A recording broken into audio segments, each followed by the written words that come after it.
Well, good morning. It's great to be here. Thank you, Evan, and the LDV community for having me here. We're all obviously using social media in a lot of different ways. And I come from the world of photojournalism. And I am actually a live photojournalist. Many people have told you that I'm dead, that photojournalists don't exist. I'm not a blast from the past. I actually exist. And what's interesting when looking at Evan's presentation, even though he spoke about photography, when he talked about the ecosystem, the one thing that was missing were the storytellers and the image makers. So I think I have a little bit of work, my work out for me to kind of remind you all that we exist and we're a very important part of this process. So I'm a co-founder of a photo agency called Seven. Seven is an agency that was born during the birth of the digital era of photography. It was 7 photographers. We all had this ideal to tell stories about the world around us. The work that we did ranged from the world of fashion to war to politics and everything in between. We try to make an attempt to raise awareness about what we think is wrong in the world and hopefully become part of the process of change. And we pride ourselves on being authors with a voice and using a camera and other tools to tell stories. This year it's said that almost 1 trillion images will be shot. Most of them will be forgotten as soon as they're seen. So this is the issue, as Evan referred to, is how does one remember the right pictures? How do the right pictures sort of rise to the top? And how does that work? And how can we as photojournalists contribute to that process? So over the course of the last few years, as digital photography has come through, there have been many tools for people to see these images. First it was Flickr, then Facebook, and now of course Instagram is sort of the happening and right tool for us to use to reach our audience. So the changing commonality is the delivery system, but people are consistently sort of confusing the delivery system with the definition of what is the photograph. And the delivery system doesn't define the photograph. The photograph comes from the idea of the author. It comes from the way that the images are put together. It comes from the stories that we're trying to tell. It is these tools, Instagram, Flickr, and so on, or whatever else will be invented, that allow us to reach our audience in order to be able to bring our work to people, for people to be educated, for people to become informed, for things to hopefully create a reaction from the work that we're showing. So last year during Hurricane Sandy, Time magazine for the first time assigned photographers not just for the print magazine, but actually for specifically their Instagram feed.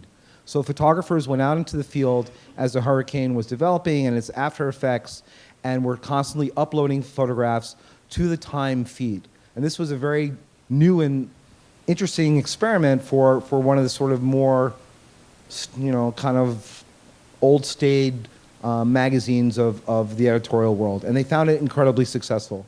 So Ed Cashy, a 7 photographer, went and photographed Hurricane Sandy, and then a year later, he was assigned by MSNBC.com to do the same thing for their Instagram feed. And these are just some photographs that Ed took over the course of the hurricane, and then just recently during the anniversary.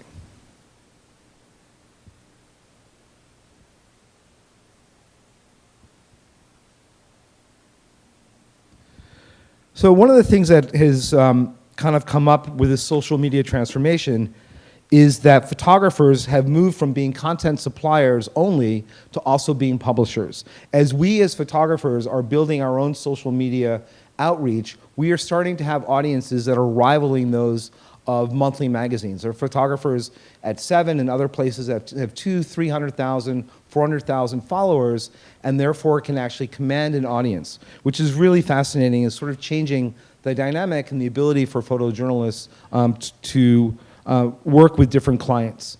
So even though on the commercial side, and what Evan referred to in some of his slides, companies are hiring photographers to sell products because they have large audiences, now on the photojournalism side, the same thing is happening.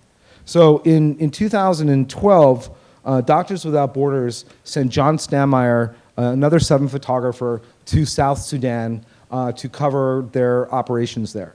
And aside from John being one of the best photographers in the world, one of the reasons that they sent him was very specific because he had a very large social media outreach. And to both of their surprises, what started to happen was that as John would post on Instagram, Doctors Without Borders would start to see an immediate result in donations coming across. He would post, donations would go up. He would post, donations would go up. And this was, aside from them trying to raise awareness through John's work, this was also really an incredible benefit of them being able to interact with their audience and raise money for the work that they were doing.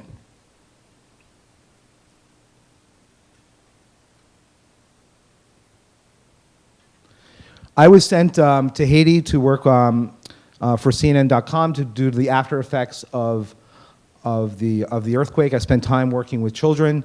And one of the things as an indirect benefit of directly working for social media, given that I was shooting with an iPhone, I realized that by interacting with the Haitians, instead of carrying a large camera but carrying an iPhone, my interaction with them became much more or less obtrusive and much more something that they were used to because they themselves were also photographing each other with phones. So as an indirect benefit of working for social media, my tool allowed me better access than had I gone in with sort of a larger camera and kind of in the more traditional photojournalist way. About 3 weeks ago, Ashley Gilbertson, another Seven photographer, launched his book called Bedrooms of Fallen Soldiers, a project that photographed the pristine condition of the rooms of fallen soldiers in their parents' house.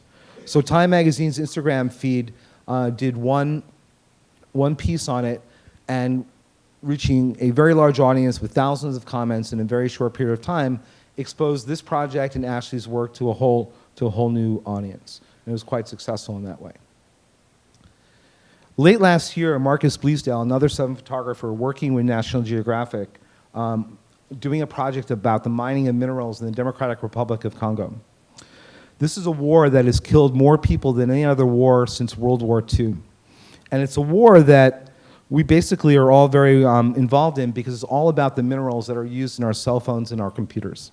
So whether we know it, whether we're aware of it, we are all connected to it. And so this kind of, when it's presented in the right way, hits people in a very dramatic way.